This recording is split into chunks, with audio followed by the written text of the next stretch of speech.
క్షమాపణ చెప్పాల్సింది మీరు కాదు ఆయన అంటోంది కేంద్ర ప్రభుత్వం. మెటా విషయంలో సీరియస్ గా ఉన్న సర్కార్ సీఈఓ స్వయంగా సారీ చెప్పాల్సిందే అంటోంది.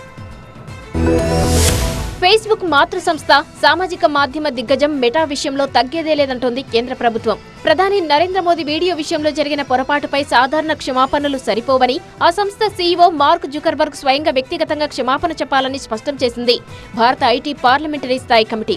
ఫేస్బుక్ లో ప్రధాని నరేంద్ర మోదీ వీడియోను దాదాపు 5 గంటల పాటు నిలిపివేసిన ఉదంతంపై సోమవారం పార్లమెంటరీ కమిటీ సమావేశంలో చర్చ జరిగింది. మార్క్ జుకర్బర్గ్ స్వయంగా భారత ప్రభుత్వానికి ప్రధాని మోదీకి క్షమాపణ చెప్పాలని డిమాండ్ తెరపైకి వచ్చింది. నీట్ పరీక్షల పేపర్ లీకేజీలపై కఠిన చర్యలు తీసుకుంటున్నామని ప్రధాని మోదీ యువతను ఉద్దేశించి మాట్లాడిన ఒక వీడియోను ఫేస్బుక్ దాదాపు 5 గంటల పాటు ప్లాట్ఫారం నుంచి తొలగించడం వివాదాస్పదమైంది. అయితే దీనిపై స్పందించిన మెటా ప్రతినిధులు అది కేవలం ఒక సాంకేతిక లోపం కారణంగానే జరిగినట్టు చెప్పుకొచ్చారు. ఉద్దేశపూర్వకంగా చేసింది కాదని వివరణ ఇస్తూ కేంద్రానికి క్షమాపణలు కూడా చెప్పారు.